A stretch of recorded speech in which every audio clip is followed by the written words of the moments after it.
শ্রাবণ মাসের কৃষ্ণপক্ষের এই বছরের কামিক একাদশী ব্রত কবে পালন করতে হবে? ৮ আগস্ট শনিবারে নাকি ৯ আগস্ট রবিবারে এই ব্রত পালন করতে হবে? তো যে সকল স্থানে ৮ আগস্ট শনিবারে এই ব্রত পালন করতে হবে সেই সকল স্থানগুলো হচ্ছে আমেরিকার ওয়াশিংটন ডিসিতে, North Carolina, Georgia, Florida, Ohio, Tennessee, Michigan, Mississippi, Chicago, Dallas, টেক্সাসে, ক্যালিফোর্নিয়াতে, সান ফ্রান্সিসকো, ওয়াশিংটন স্টেটে, কানাডার Toronto, Ontario, Manitoba, Saskatchewan, Alberta, British কলাম্বিয়াতে, মেক্সিকোতে, ব্রাজিল, আর্জেন্টিনা, চিলি, পেরু এবং কলম্বিয়াতে।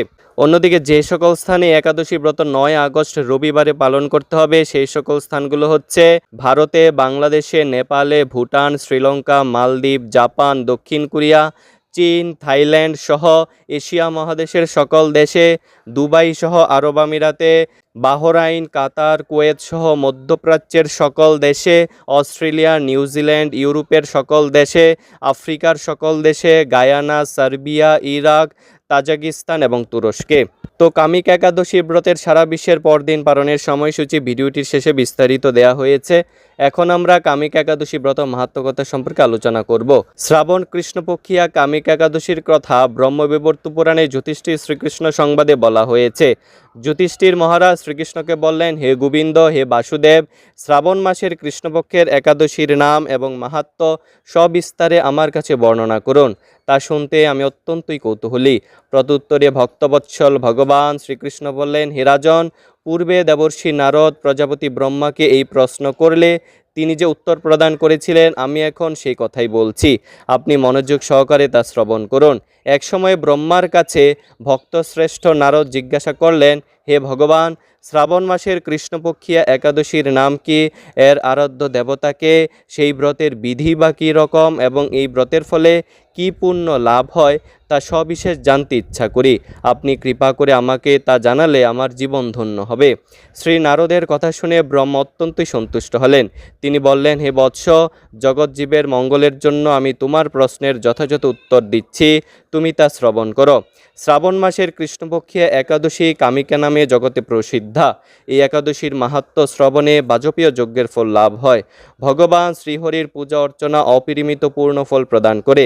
গঙ্গা, গোদাবরী, কাশী, নৈমিষারণ্য, পুষ্কর ইত্যাদি তীর্থ দর্শনের সমস্ত ফল একমাত্র কৃষ্ণ পূজার মাধ্যমে কোটিগুণ লাভ করা যায়।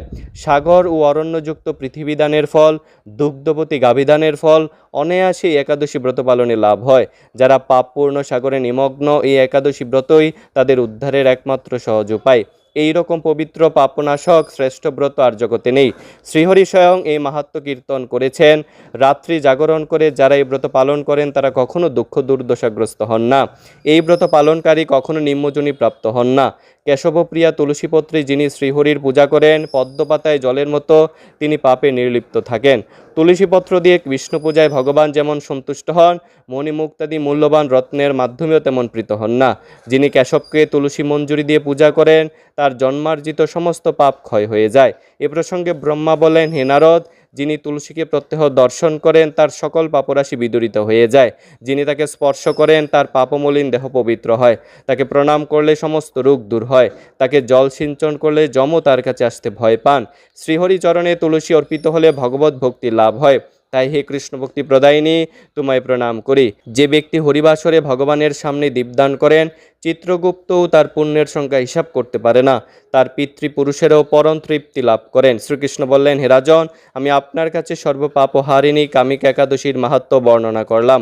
অতএব যিনি ব্রহ্মহত্যা, ভ্রূণ হত্যা, পাপ বিনাশিনী, মহাপুণ্য ফলদায়ী এই ব্রত পালন করবেন এবং এই মাহাত্ম্য শ্রদ্ধা সহকারে পাঠ অথবা শ্রবণ করবেন, তিনি সর্বপাপ থেকে মুক্ত হয়ে বিষ্ণুলোকে গমন করবেন।